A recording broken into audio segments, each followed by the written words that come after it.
I'm sorry, Nancy, but effective immediately. Your position is being eliminated. That's what the HR ghoul said. No eye contact. Just clicking her stupid pen like she was taking attendance at a PTA meeting and not gutting someone's career. Meanwhile, David, my boss of 6 godless years, sat across the table with a smirk like he'd just farted into a silk napkin and gotten away with it. His tie was crooked, I remember that. That dumb blue tie with little white sailboats, like he thought he was captaining a yacht instead of torpedoing a 48-year-old woman's livelihood a week before bonuses were paid out. A week, 7 days. The same company where I'd racked up 12-hour days and bled weekends dry like they were wine boxes at my mother's chemo clinic. I opened that bonus spreadsheet. I saw the numbers. I knew I was in for at least 40 grand. Money that was already mentally spent on overdue hospital bills and fixing mom's roof before winter crushed it like a beer can. But David, he was restructuring. Restructuring apparently meant axing anyone with a conscience and a salary higher than his favorite intern's monthly botox allowance. I stood up slowly, jaw tight enough to snap my molars into powder. No severance? I asked, my voice polite enough to make me hate myself. Standard package. A charbot chirped like a seagull defending a Cheeto. 3 weeks. And a positive reference assuming no complications. Oh, I wouldn't dream of complicating your little bonus pool orgy, I said, grabbing my bag with fingers that felt like they were made of glass. Now, listen, if you're already clutching your coffee mug tighter than your therapist's NDA, do me one tiny favor. Hit subscribe. I know. 97% of you are just floating through these stories like ghosts through a Sears appliance aisle. But I'm clawing my way to my first 10,000 subscribers like a possum in a raccoon trap, and every click counts. Let's show corporate karma the algorithms got teeth. Anyway, back to me getting spiritually shanked in a conference room. I didn't cry. Not then. I walked out, shoulders square, through an office full of people suddenly fascinated by spreadsheets and shoelaces. My desk, freshly orphaned, waited like a coffin. I started shoveling my life into a cardboard box. Framed photo of mom from when her hair still grew in. 3 mugs, 1 chipped, 1 stained, 1 sarcastic. 12 sticky notes with passwords that no longer mattered. I didn't even look at the papers. Just swept years of toil into the box like I was bagging up a crime scene. The elevator ride down felt like being lowered into a grave. It wasn't until I got home, 2 glasses of boxed wine deep, face planted into a microwave burrito, that I even remembered the bottom drawer of that desk. The one I never touched unless the printer jammed or someone stole my favorite pen. That's where I found it, stuffed between an old ergonomic mouse and a half-melted stress ball shaped like the company mascot, my original employment contract. Still in the envelope, still signed. I unfolded it like a cursed scroll, the legalese slapping me in the face with every line. And there it was, buried on page 6, section 12B, under a paragraph about termination conditions. If employee is terminated without cause, she shall be entitled to 10% of company net quarterly profit in the quarter of termination, in lieu of standard bonus and severance. I blinked. Read it again. 10%. Not of my department's bonus. Of the company's entire quarterly profit. I laughed so hard I snorted wine into my left nostril and choked on a bean. Because here's the thing, sweetheart, they thought they were screwing me over. But I wrote that clause. Back in 2016.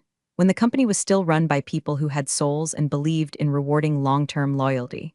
It was a protective clause, meant for execs. But in those early years, they let me negotiate it in because I'd been the only one to land that billion-dollar safety compliance contract. David never read it. Of course he didn't. He barely reads lunch menus unless someone highlights the chicken parm. And now I had a document that said they owed me not $40,000, not even $100,000. No, darling, they owed me 7 figures. And if they wanted to play dirty, I'd bring a flamethrower to the garden party. Monday morning, I walked into the dingy downtown law office of a man Yelp described as the legal equivalent of a pit bull with rabies. Perfect. The place smelled like burnt coffee and printer toner, which honestly matched my mood. The lawyer, Greg Fisk, was a short, wiry guy with a tie that looked like it lost a fight with a garbage disposal and eyes that hadn't blinked since the Bush administration. He barely said hello, just pointed at the seat across from his desk, which was buried under a mountain of folders, half a tuna sandwich, and what might have been a loaded slingshot. So he said, flipping through my contract, they fired you a week before quarterly bonuses. Without cause, that's what they said, corporate restructuring. I put the phrase in air quotes so hard my fingers cracked. Greg let out a low whistle, the kind that means either damn, you got a shot, or this is gonna be fun to watch. This clause, he tapped it with a chewed-up pen, is ironclad. Clear as glass. 10% of quarterly net profit if terminated without cause. They agreed to this, back when the CEO still had a conscience and didn't take leadership cues from Genghis Khan. He grinned, then they're screwed. I exhaled for the first time in 48 hours. But he added, and here comes the cold shower. They'll never admit it was without cause. Not a chance. They'll say you were insubordinate, incompetent, whatever they need to dirty the water. My stomach turned. I could already hear David's smug voice. Nancy had been difficult for months, morale issues, Failure to meet strategic alignment, corporate lingo for she didn't let me take credit for her team's work. They'll fabricate something, I said. Yup, probably already are, Greg replied. They'll dig up emails, twist them, claim you missed deadlines or alienated clients. Expect forged performance reviews, maybe even warnings you never saw. I clenched my fists. So what now? We go proactive, he said, leaning in. You build a paper trail against them. Start with your performance. Pull emails from leadership praising your work, client feedback, awards, anything that proves you were an asset. Make it impossible to claim you were dead weight. I nodded, heart thumping. And the motive? The money, Greg said, eyes gleaming. They canned you to boost the executive bonus pool. It's a pattern. Find proof this isn't just about you, that others got the axe right before payout. That's your leverage. I left that office less drunk on revenge and more like a surgeon prepping for war. Gone was the chaos rage from Friday night. This was something colder, more focused. If they were gonna lie, I'd catch them in it. Step one was clear. I needed someone still inside. Someone loyal, someone pissed, and I knew just the person. Maria chose the back booth of a tie joint we used to hit on Fridays when deadlines felt like death sentences, and Pad CU was the only therapy our budgets allowed. She was already there when I walked in, clutching her water glass like it had secrets. Her eyes lit up when she saw me, but it wasn't joy. It was gasoline waiting for a match. They told us you left voluntarily, she hissed before I could sit down. Voluntarily, like you just got bored and walked out a week before bonus season. Nobody bought it. David's PR machine's still running hot, I see, I said, sliding into the booth. I assume he's moved into your office already? Ha. Moved in, redecorated, and probably installed one of those Keurig pods shaped like his own ego. I smiled, but it didn't reach my eyes. He thinks this is over, that I'm just going to disappear quietly into the LinkedIn graveyard with a taking time to explore new opportunities post. Maria leaned in, lowering her voice. You're not even close. She exhaled like she'd been waiting for permission to be angry. Good, because I've got something. David's been strutting around, talking about how lean and mean the exec team's gonna look on paper, how much fat he cut before reporting Q3 earnings to the board. That fat being me. 2 project managers, one in HR and Gerald from compliance. I raised an eyebrow. Gerald, that man alphabetized his post-its. I know, they blindsided him too, no warnings. Just thanks for your years of service, here's your dignity in a manila envelope. I leaned back, so they were cleaning house. Not cleaning, scrubbing the books, right before bonuses. And Nancy, there's more. Her eyes darted around the restaurant, then back to me. Remember the 40s deal? That huge RFP we spent weeks prepping? The one I basically lived on protein bars and dry shampoo for? That's the one, we landed it, I blinked. No one announced it, exactly, because it's not public yet. But David's already counting it in Q3 projections. It's massive, and the profit margin, obscene. It's going to spike the quarterly numbers so hard the CFO nearly fainted during the call. Your team closed that deal. The day after, you were out. Bile rose in my throat, so they cut me right after I secured the windfall that's going to fund their bonuses. Unannounced deal. Inflated earnings, reduced overhead, textbook greed. Maria nodded. You weren't a threat. You were a budget line they could erase. I stared into my glass of water, seeing not my reflection but a ledger sheet, my name in red, profits in black, and David's slimy signature stamped over the whole damn thing. You get me proof? I asked. Emails, meeting notes, internal chatter? She nodded again, more somber this time. I'll be careful, but yeah, I'll forward what I can from a personal account, and only to you. I don't want you getting burned, she smirked, please. I've survived 3 reorgs and a team-building ropes course with David. I know how to sneak. We paid in cash and left separately. I walked back to my car with something I hadn't felt since the layoff purpose. My hands didn't shake as I dialed Greg's number and told him it was go time. He sent the letter within the hour. Certified mail. Legal tone. 1 paragraph that changed everything. Per Section 12B of Miss Levin's employment contract, we are formally requesting the payment of 10% of your company's net quarterly profit due to her termination without cause. The company had been put on the clock. And David. He had no idea the grenade I'd just rolled under his mahogany desk. The response came 3 days later, printed on thick, smug letterhead from some overpriced law firm with a name that sounded like a Yale alumni list. Grayson, Felder, and Koch. I could practically smell the cologne wafting off the envelope before I opened it. Ode to bullshit and billable hours. Greg read the letter aloud while I paced his office like a bloodhound in a meat locker. Miss Levin's employment was terminated for cause, in accordance with company policy and supported by a documented history of performance concerns. Keep going, I growled. They cite repeated insubordination, pattern of unprofessional conduct, and failure to meet strategic objectives, he said. Attached 3 written warnings, 2 performance improvement plans, and a final negative review. All signed by David. I stopped pacing. Bull. Shit. Greg nodded calmly, like he'd seen this exact play before. You've never seen any of these? Not one. If I had, I'd have used them as kindling for the passive-aggressive scented candle David gave me last Christmas. He slid the stack across the desk. I picked up the first document, dated June 14th. It claimed I'd openly challenged David during a team meeting, called his strategy rudderless, and publicly undermined his leadership. The only thing I remembered from that day was buying the whole team donuts because we hit a deliverable 2 weeks early. I still had the receipt in my inbox, and I sure as hell didn't remember signing this little gem. Because I hadn't. Not one of the documents had my signature. Just David's greasy scrawl at the bottom, and some poor attempt at formatting that looked like it was cobbled together in a hurry by an intern who'd never used a tab key. Greg tapped the corner of the printout. They're setting the stage. If they can prove you were fired for cause, the clause is dead. You get nothing, except defamed, blacklisted, and broke. Exactly, that's the game now. I stared at the documents, fingers curling into fists. They're lying. They're forging official warnings. This isn't just sleazy, it's illegal. Greg leaned back in his chair. Prove it. The words hit like a slap. Not because he was being cruel, but because he was right. I could shout from rooftops all day long that I'd never seen these documents, but unless I had proof they were created after the fact, it was just noise. He said, she said, and I'd get buried under their legal avalanche. Then I remembered something critical, something stupid.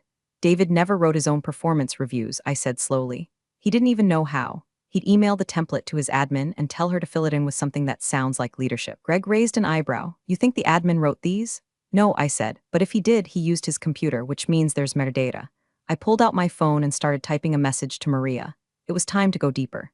These files weren't just forgeries, they were digital footprints waiting to betray the hand that made them. I need her to get the original files, not the PDFs, not the printouts, the actual Word docs. If she can get them off the shared drive or his laptop, they'll have timestamps. And if those timestamps are after your termination date, Greg said with a grin, we've got them by the throat. My blood boiled under the surface like a storm surge, calm above, lethal underneath. They thought I'd roll over. They thought they could rewrite history and bulldoze my name into the mud.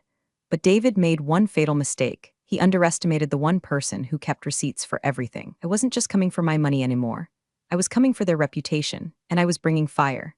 Maria's text came in just after midnight like a telegram from the resistance. Got M. You're gonna love this. I sat up in bed, heart hammering, the blue light from my phone glowing like a secret. I'd almost drifted off, lulled by late-night infomercials and a microwaved wine spritzer, but now adrenaline surged through me like rocket fuel. Attached were 4 files, original Word docs, not PDFs. She'd found them buried in a shared drive folder David thought was cleverly named Exec Admin Private 1. Apparently, the man who couldn't figure out how to mute himself on Zoom also thought adding a number at the end of a folder name made it hacker-proof. I forwarded them to Greg, then opened the first one on my laptop. Top of the screen, date created. October 4th, 10:14 a.m. It was fired October 3rd.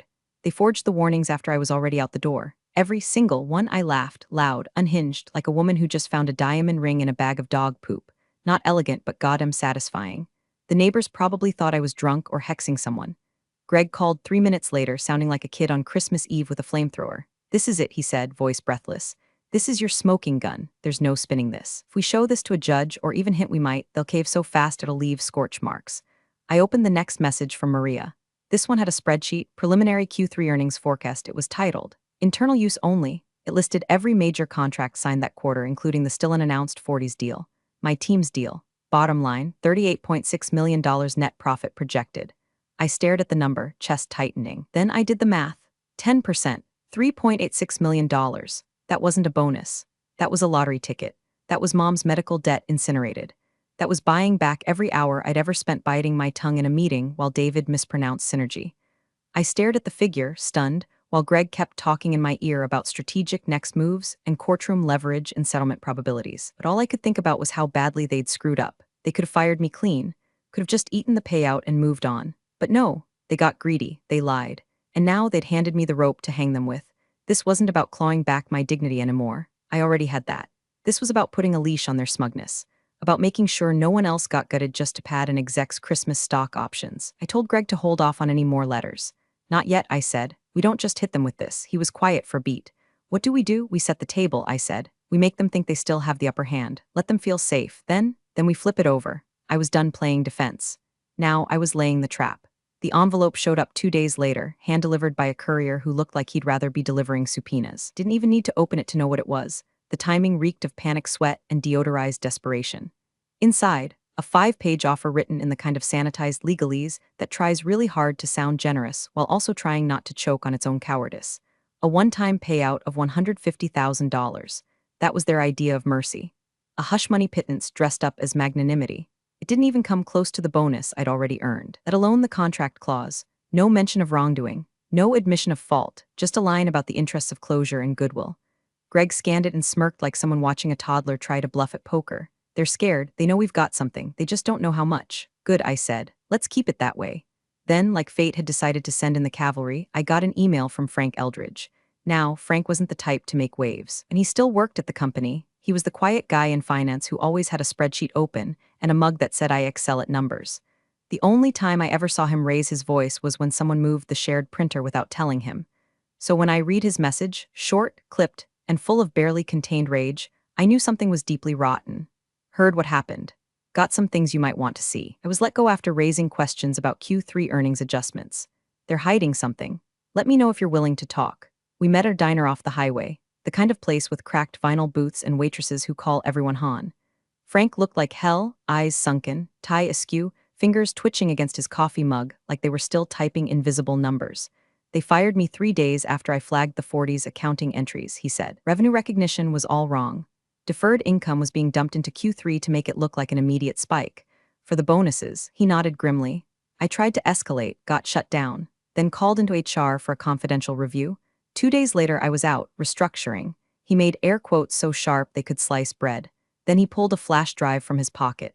These are the original projections I submitted. Before the CFO ordered revisions, I kept copies, backed everything up to my cloud before they revoked access. I took the drive with trembling hands. This wasn't just a witness. This was corroboration, a second voice from the inside confirming everything I suspected and more. Frank could testify to the financial manipulation, the timing of the firing, the direct orders from the top to fudge the numbers. It wasn't just about me anymore. It never had been. David and his cronies weren't just greedy, they were dirty. I emailed Greg the files that night. This changes the calculus, he said after scanning the data. This isn't a lawsuit anymore. This is a nuke. If we go public, it could trigger an SEC review. The CEO won't let that happen, not over David. Then let's make him choose, I said. We drafted a new plan, no slow bleed, no courtroom slog, just one sharp, surgical strike. A meeting, one room. David, the CEO, their legal team, and us. Greg called it a negotiation. I called it the slaughterhouse, because we weren't asking for justice anymore. We were coming to collect. The conference room had the sterile, antiseptic chill of a surgical suite, the kind of place designed to make emotions feel out of place and humans forget they had spines. Polished glass table, bottled water lined up like bullets, and 4 leather chairs on each side that looked far more comfortable than the situation deserved. I sat across from David. He wouldn't look at me. Not directly, anyway. He kept adjusting his cufflinks, fidgeting with his pen, checking his phone like the next notification might bail him out of the trap he'd walked into wearing a $900 blazer and the flop sweat of a man whose empire was about to implode. Next to him sat the CEO, Reynolds, human iceberg in a 3-piece suit. The kind of man who never yelled but made entire departments vanish with a single memo. Greg sat beside me, calm and casual like this was just a Tuesday brunch. No tie, sleeves rolled. A yellow legal pad filled with bullet points that would ruin careers. Let's begin, Greg said, sliding a flash drive across the table. The company's attorney, a woman named Janine with the energy of a disappointed ex-wife, plugged it into her laptop. A large screen behind her flickered to life. First item, Greg said, voice smooth, performance documentation. 3 warnings, 1 performance improvement plan, 1 final review. All dated before my client's termination. All submitted by your team as justification for firing her for cause. David leaned back, smug returning like a rash. As they should be. She was insubordinate, repeatedly challenged my leadership. Ask anyone. Greg raised a hand. We don't need testimonies, we have timestamps. He clicked a remote and the screen displayed a Word documents metadata panel. Date created October 4th, 10:14 a.m. Miss Levin was terminated on October 3rd. This document didn't exist until after she was fired. And it's not just one, he clicked again. Date created October 4th, 10:19 a.m. Another, October 4th, and another. All created within a 45-minute span the morning after termination. All backdated, all submitted as justification. Janine shifted in her seat. Reynolds narrowed his eyes, glancing sideways at David, who now looked like he was seriously regretting that 3rd espresso. Greg continued, flipping to a new slide. Second item, sworn affidavit from Mr. Frank Eldridge, former senior finance analyst, fired 3 weeks ago after raising concerns about the revenue recognition strategy used for the 40s account. Reynolds' jaw twitched. This affidavit includes copies of the original Q3 projections and emails from your CFO ordering those projections be revised to reflect revenue in Q3 instead of Q4, conveniently boosting profit just before bonus calculations. Also, right before Miss Levin's firing. Greg leaned back, hands clasped. So let's summarize. My client secured a multi-million-dollar deal that inflated your quarterly profit. Then she was fired without cause. Then documents were forged to justify that firing. Then another employee was fired for questioning the very math used to hide this maneuver. Do you want to continue? Janine opened her mouth, closed it, then turned to Reynolds. David? He looked like he wanted to crawl inside his iPad. Reynolds stared at the screen for a long time. Then he turned his head slowly toward David. You told me this was handled. David swallowed. It was, I thought, look, no one was supposed to get out, Reynolds said. What? I said get out of this room. Janine looked like she wanted to vanish with him, but stayed seated. David stood, stammering, then scrambled for the door. He knocked over his chair on the way out. The silence he left behind was delicious. Reynolds turned to me. Miss Levin, may I speak with you privately? Greg gave me a sidelong glance. I nodded. Janine started to protest, but Reynolds cut her off with a hand wave. Just us. The room emptied like someone had pulled the plug on an aquarium. Just me and the CEO. Just predator and predator. The war was over. Now it was time to name the price of peace. Reynolds waited until the door clicked shut behind Janine before speaking. Didn't bother with small talk. No apology, no faux empathy, not even a throat clear to soften the blow. Just corporate calculus with a pulse. You're not here to burn the building down, he said. You're here to get paid. I stared at him for a long second, then nodded once. Correct. He reached into his jacket and pulled out a folder, thinner than I expected, but deadly in its precision. He slid it across the table like it was a menu, and he already knew what I was ordering. Full 10%, based on preliminary quarterly profit, though final numbers may adjust slightly post-audit. You'll receive the wire within 3 business days of signature. Greg flipped it open, eyes scanning fast, efficient. His eyebrows didn't move, which meant it was real. NDA? I asked, though I already saw them bulging from the last few pages like tumors. He nodded. Ironclad. You don't talk to the press. You don't talk to future employers. You don't talk at all. And David? I asked, tapping the table slowly. He goes, effective immediately. Official reason, breach of internal conduct policy. I didn't smile. I didn't need to. The satisfaction curled low and cold in my gut. Not joy. This wasn't joy. This was vindication distilled to its purest chemical form. The look in Reynolds' eyes wasn't remorse. It was asset protection. Damage control in cufflinks. I tapped the folder again. 2 conditions, I said. Reynolds didn't blink. Go on. 1, Frank Eldridge, you're going to cut him a check. Label it consulting fee. You and I both know he deserves 10 times what I'm asking. But you're going to give him $250,000 and it's going to look like a good faith business transaction. Reynolds opened his mouth, then closed it. Done. 2, Maria gets a letter of recommendation. Anonymous source, but glowing. Personally guaranteed by you. No vague phrasing. No HR word salad. Something that gets her hired. You're protecting your people, he said, voice flatter than Midwest topography. No, I replied, I'm punishing yours. Greg coughed softly to cover a laugh. Reynolds stood adjusting his jacket. My legal will finalize this by morning. You'll have final signature copies by noon. I stood too. 3 days, 3 days. We shook hands. His grip was dry and firm and utterly soulless. Greg and I walked out of the building like we were leaving a funeral with full pockets. In a way, we were. David's career had just been embalmed in a sealed manila folder. The reputation he'd built on theft and smarm had been reduced to a footnote in a sealed settlement. Outside, the wind bit through my blazer like static, but I felt warm. I hadn't just won. I'd rewritten the ending. And the best part? They paid me to do it. The wire hit at 9:07 a.m. on a Tuesday. I stared at the number so long I forgot how to breathe. 7 figures, clean, legal, untouchable. A sum large enough to make my bank app freeze for a second like it needed to mentally prepare for the responsibility. I didn't cry. I logged into the hospital portal first. Mom's balance zeroed out. Then the mortgage company, gone, credit cards, medical loans. Predatory short-term garbage I took out back when I was buying her prescriptions with a coupon and a prayer wiped clean like a chalkboard before confession. It didn't feel real until I called her. She picked up on the second ring, already suspicious. Did you do something illegal? She asked. Nope. Just outlawyered a corporation into coughing up their soul. She chuckled. Well, it's about damn time. We talked while I filled out a wire for Frank's consulting fee. He'd cried when I told him about it. Said no one had ever stood up for him like that. I told him to buy a new laptop, a real bed, and a 6-pack of something overpriced and fermented. Maria, meanwhile, got her letter. Reynolds didn't even try to weasel out of it. The man knew when he was bleeding out. She called me 2 days later, same Thai restaurant, same booth, tears in her eyes, and a job offer in hand. They said I was an asset they couldn't afford to miss. You're right, I said. Now go pretend you're not smarter than all of them. That's how you get promoted. I should have let it end there. But the truth is, some ghosts need burying in public, so I made one last move. On a quiet Thursday night, I opened a bottle of champagne that cost more than my first car and wrote a review on a certain job site. Not bitter, not vengeful, just observant. Be cautious of last-minute restructuring conveniently timed before bonus season. This company rewards loyalty with silence and profits with pink slips. Leadership prioritizes optics over ethics, and creative accounting isn't just tolerated, it's weaponized. No names, no lawsuit bait, but anyone with half a brain and an internet connection would know exactly who I meant. It went viral in a week. Got LinkedIn messages from strangers thanking me for confirming their suspicions. A recruiter even asked if I'd consult on toxic culture remediation. I said I was busy, and I was, because I was sitting on the deck of a modest, sun-washed beach house I bought in cash. Ocean view, no neighbors, just me, mom on speakerphone, and the distant sound of seagulls fighting over a French fry. She asked what I was drinking. Champagne, I said. The kind you don't chase with Tums. What's the occasion? I swirled the glass, watching the bubbles climb. I read the fine print, I said. Then I used it to choke a giant. And I toasted to every spreadsheet, every ignored warning, every smug dismissal that led to this moment.